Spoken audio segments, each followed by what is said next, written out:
The Miracle on Ice is the name in American popular culture for a medal-round men's ice hockey game during the 1980 Winter Olympics at Lake Placid, New York, on Friday, February 22. The United States national team, made up of amateur and collegiate players and led by coach Herb Brooks, defeated the Soviet Union national team, which had won the gold medal in 6 of the 7 previous Olympic Games. Team USA went on to win the gold medal by winning its last match over Finland. The Soviet Union took the silver medal by beating Sweden in its final game. In 1999, Sports Illustrated named the Miracle on Ice the top sports moment of the 20th century. As part of its 100th anniversary celebrations in 2008, the International Ice Hockey Federation chose the Miracle on Ice as the century's #1 international ice hockey story. History: the Soviet and American teams.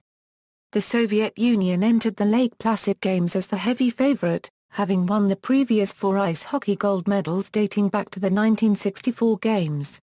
In the 4 Olympics following their 1960 upset by Team USA at Squaw Valley, Soviet teams had gone 27-1-1 and outscored the opposition 175-44.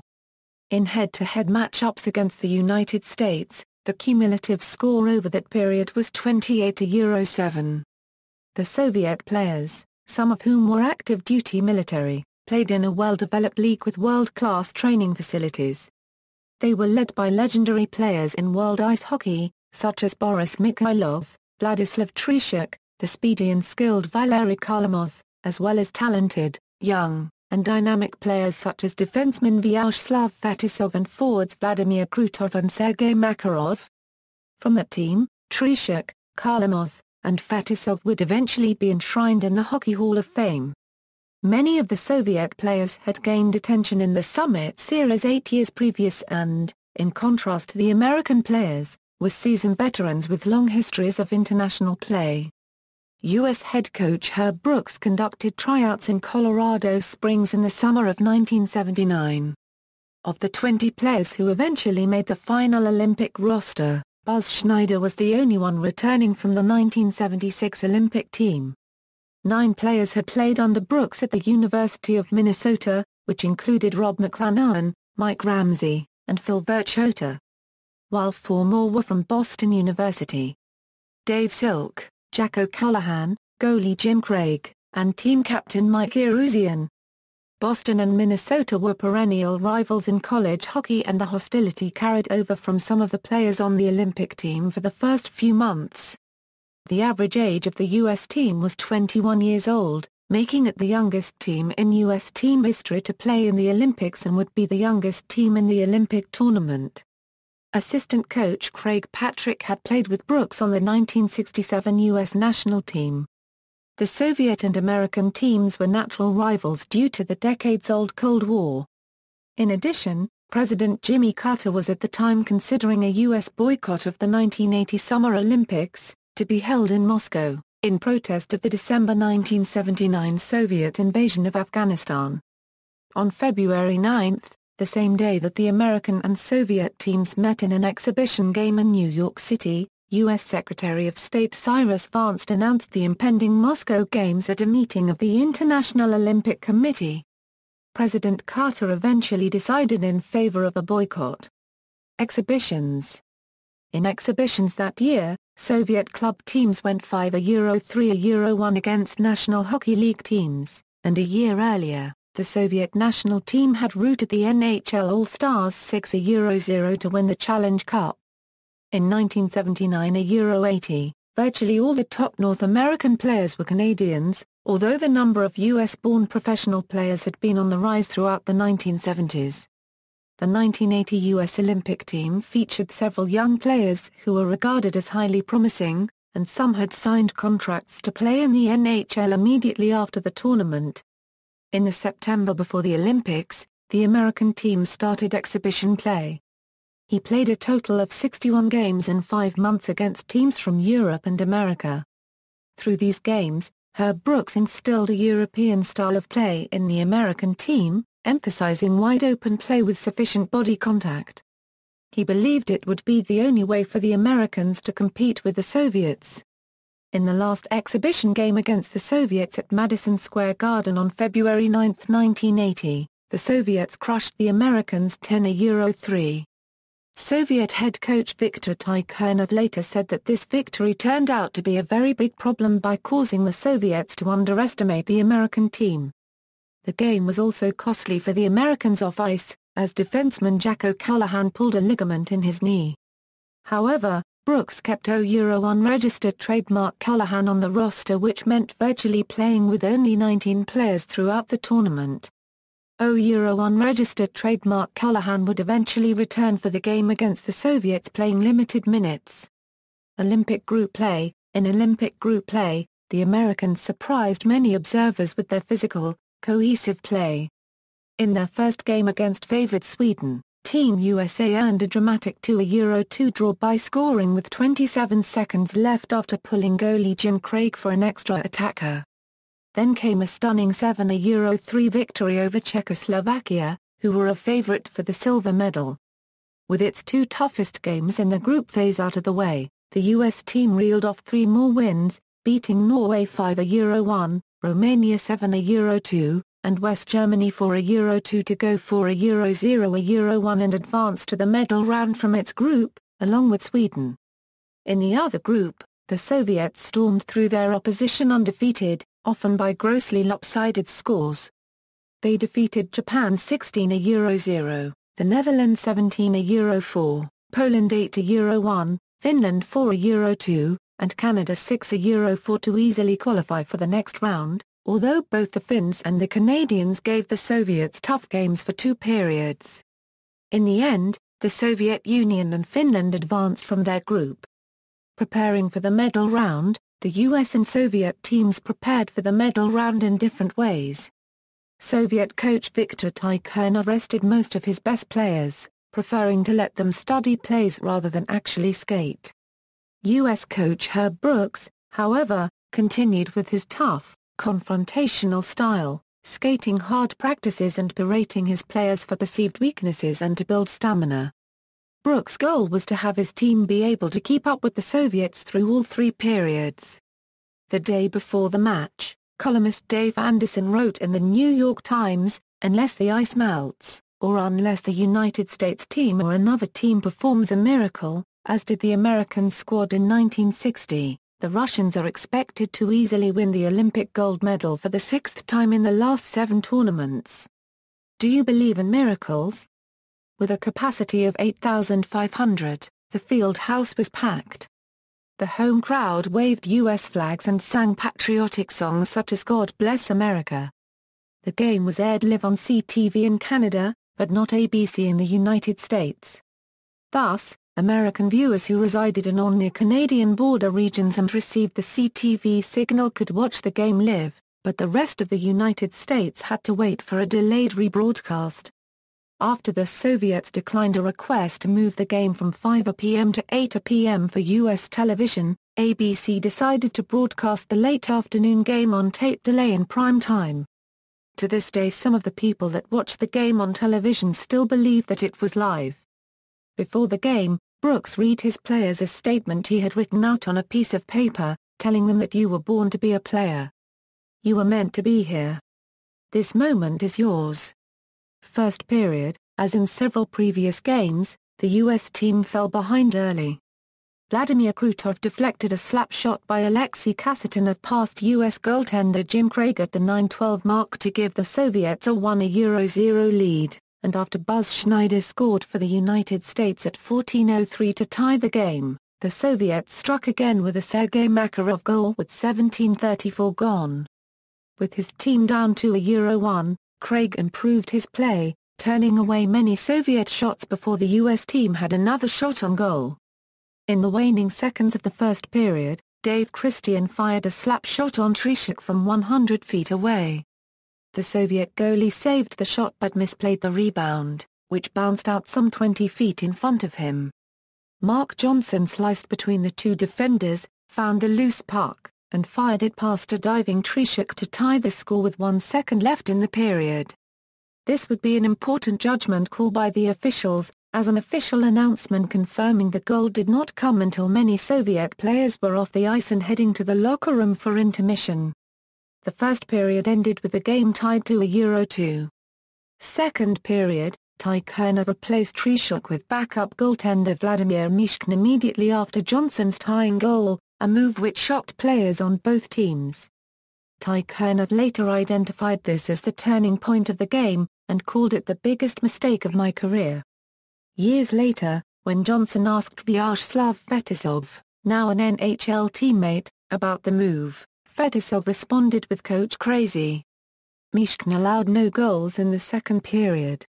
The Soviets dominated play in the second period, outshooting the Americans 12-2, but scored only once, on a power play goal by Alexander Maltsev 2:18 into play. After 2 periods the Soviet Union led 3-2. Third period, Vladimir Krutov was sent to the penalty box at the 6:47 mark of the third period for high sticking. The Americans, who had managed only 2 shots on Mishkin in 27 minutes, had a power play and a rare offensive opportunity. Mishkin stopped a Mike Ramsey shot, then U.S. team captain Mike Eruzione fired a shot wide. Late in the power play, Dave Silk was advancing into the Soviet zone when Valery Vasilyev knocked him to the ice. The puck slid to Mark Johnson. Johnson fired off a shot that went under Mishkin and into the net at the 8:39 mark, as the power play was ending, tying the game at 3. Only a couple of shifts later, Mark Pavelich passed to Eruzione, who was left undefended in the high slot. Eruzione, who had just come onto the ice, fired a shot past Mishkin, who was screened by Vasily Povakin. This goal gave Team USA a 4-3 lead, its first of the game, with 10 minutes remaining. The Soviets, trailing for the first time in the game, attacked ferociously. Moments after Eruzione's goal, Maltsev fired a shot which ricocheted off the right goalpost. As the minutes wound down, Brooks kept repeating to his players, "Play your game. Play your game." Instead of going into a defensive crouch, the United States continued to play offense, even getting off a few more shots on goal. The Soviets began to shoot wildly, and Sergei Starikov admitted that "we were panicking." As the clock ticked down below a minute, the Soviets got the puck back into the American zone, and Mikhailov passed to Vladimir Petrov, who shot wide. The Soviets never pulled Mishkin for an extra attacker, much to the Americans' disbelief. Starikov later explained that "we never did 6-on-5, not even in practice, because Tikhonov just didn't believe in it." Craig kicked away a Petrov slap shot with 33 seconds left. Kharlamov fired the puck back in as the clock ticked below 20 seconds. A wild scramble for the puck ensued, ending when Johnson found it and passed it to Ken Morrow. As the U.S. team tried to clear the zone, the crowd began to count down the seconds left. Sportscaster Al Michaels, who was calling the game on ABC along with former Montreal Canadiens goalie Ken Dryden, picked up on the countdown in his broadcast, and delivered his famous call. As his team ran all over the ice in celebration, Herb Brooks sprinted back to the locker room and cried. In the locker room afterwards, players spontaneously broke into a chorus of "God Bless America."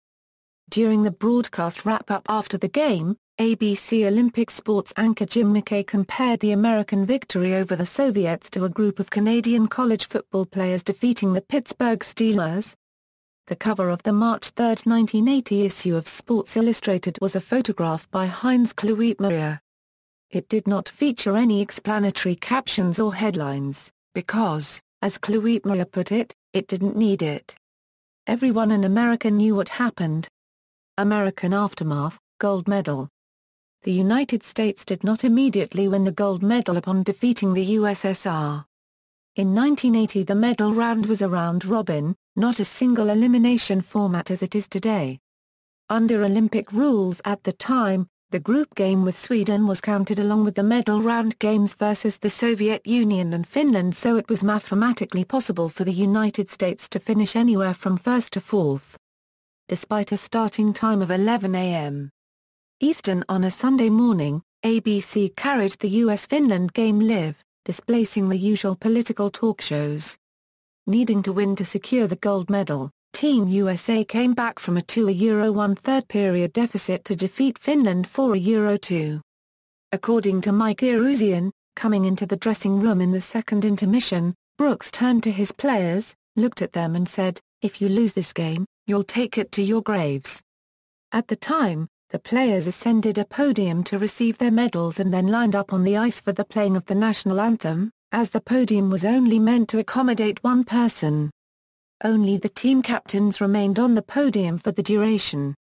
After the completion of the anthem, Eruzione motioned for his teammates to join him on the podium. Today, podiums are not used for ice hockey.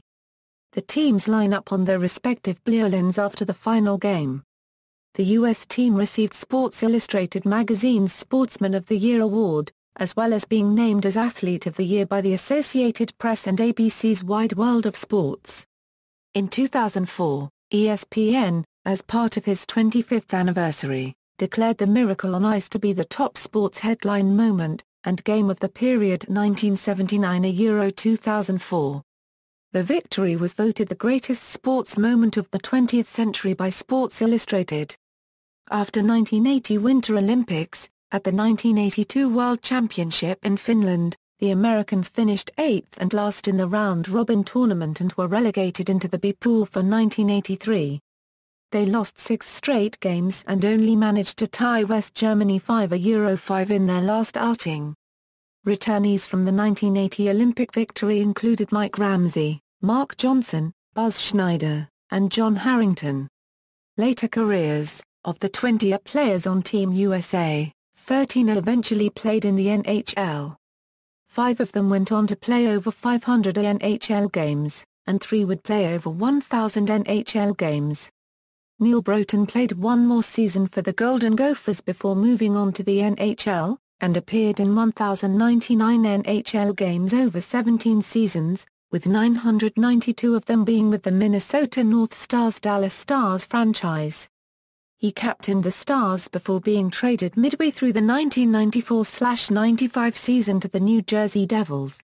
A 2-time All-Star, he tallied 923 career points, became the first American player to record 100 points in a season, and won a Stanley Cup as a member of the Devils in 1995. Broughton had already won the NCAA championship in 1979 at the University of Minnesota. This, combined with the Olympic gold medal in 1980 and the 1995 Cup win, made him the first player in the history of the sport to win a championship at the collegiate, professional, and Olympic levels. The Dallas Stars have since retired number 7 for Broughton. Ken Morrow won a Stanley Cup in 1980 as a member of the New York Islanders, becoming the first hockey player to win an Olympic gold medal and the Cup in the same year. He went on to play 550 NHL games and win 3 more Cups, all with the Islanders. Mike Ramsey played in 1,070 games over 18 years. 14 of those years were spent with the Buffalo Sabres, with whom he played 911 games and was a 5-time All-Star, captaining the team from 1990-92. In 1995, he played in the Stanley Cup Finals while with the Detroit Red Wings, but got swept by Neil Broughton and the New Jersey Devils. In 2000, Ramsey became an assistant coach for the Minnesota Wild. Dave Christian spent 14 years in the NHL, the bulk of them for the original Winnipeg Jets and Washington Capitals. In 1990, Christian played in the Stanley Cup Finals while on the Boston Bruins, but lost in 5 games to the Edmonton Oilers. He ended his career with 783 points in 1,009 games and made the All-Star team in 1991. Mark Johnson played for several teams in the NHL before finding a home in New Jersey, tallying 508 career points in 669 games over 11 seasons. Like Christian, Ramsey, and Broughton, he became an NHL All-Star and served as team captain with the Hartford Whalers. In 2002 Johnson became the coach of the University of Wisconsin-Madison women's hockey team, leading the team to national championships in 2006, 2007, 2009 and 2011. Johnson also served as head coach of the women's ice hockey team that won the silver medal at the 2010 Winter Olympics. Jack O'Callaghan played 390 NHL regular season games between 1982 and 1989 for the Chicago Blackhawks and New Jersey Devils. Mark Pavelich played 355 NHL regular season games in the NHL for the New York Rangers, Minnesota North Stars and San Jose Sharks between 1981 and 1992.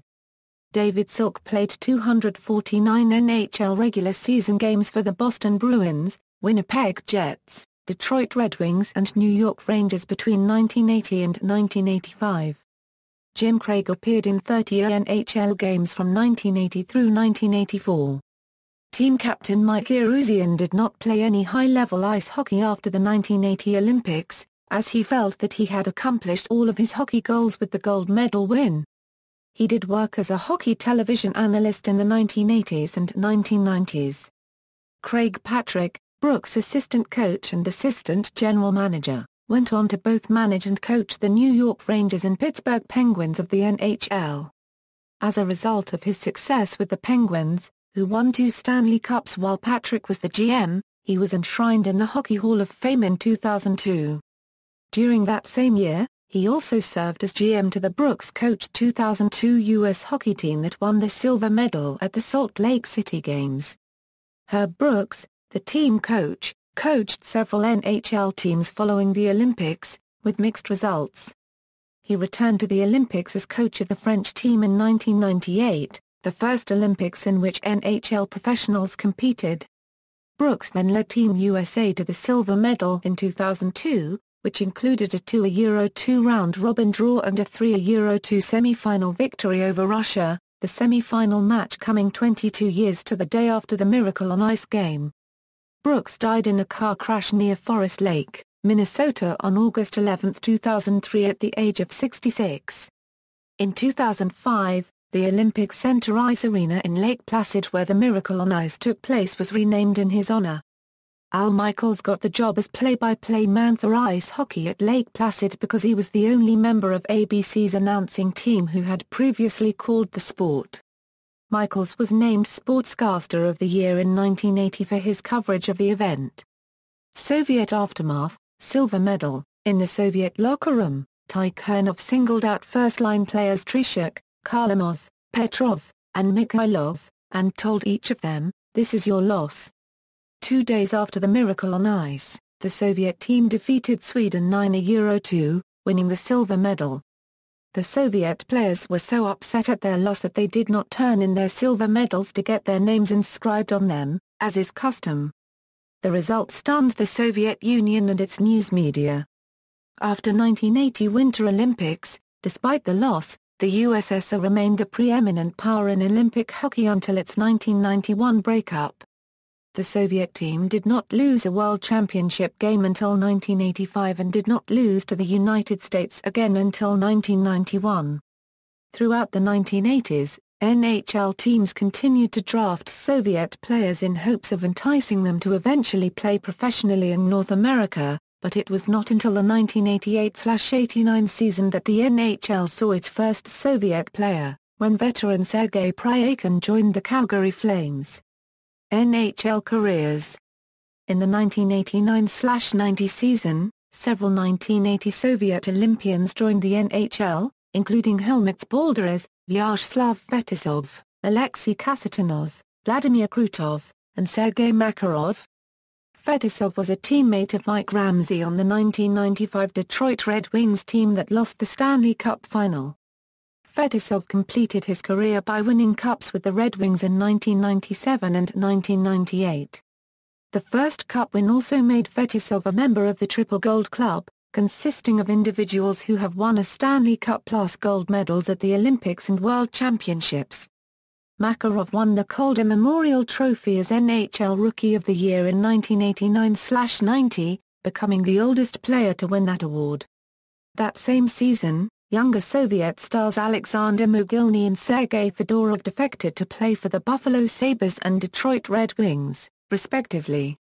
With the collapse of the Soviet Union in 1991, a flood of ex-Soviet stars joined the NHL, including Igor Larionov and Vladimir Konstantinov. Since then, many of the NHL's top players have come from the former Soviet republics.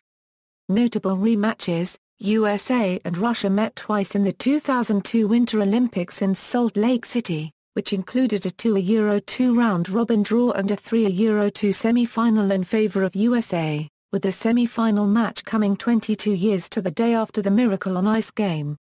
USA and Russia played each other in the 2014 Winter Olympics in Sochi. The round-robin game was tied 2-2 after overtime and was won by the Americans in an 8-round shootout, with T.J. Oshie scoring on 4 of 6 attempts for the USA.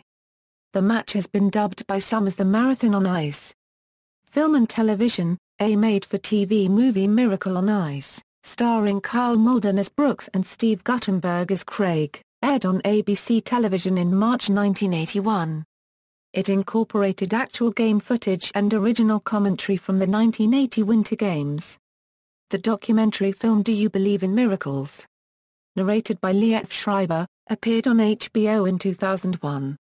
In 2004, Walt Disney Pictures released the film Miracle, starring Kurt Russell as Brooks. Al Michaels recreated his commentary for most of the games. The final 10 seconds, however, and his Do You Believe in Miracles? Yes. Call, were from the original broadcast and used in the film since the filmmakers felt that they could not ask him to recreate the emotion he felt at that moment. The film was dedicated to Herb Brooks, who died shortly after principal photography was completed. The movie was released by Walt Disney Pictures, by that point a sister company to ABC. A book, Gold, a celebration of the 1980 U.S. Olympic hockey team, was published by Legacy Editions in 2009 and includes an introduction by Al Michaels and an afterword by President Jimmy Carter. It is signed by the 1980 team. A Season 5 episode of American Dad! Entitled Return of the Bing, saw Roger as a member of the winning team and focused on his gold medal won at the game.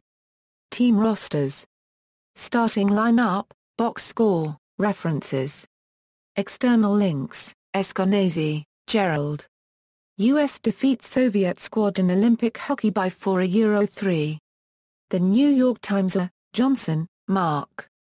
UW women's hockey coach Mark Johnson, Wisconsin Public Television. Be more tuned in, archived from the original on March 5, 2010. Kindred, Dave. Born to be players, born to the moment. Washington Post. Shapiro, Leonard.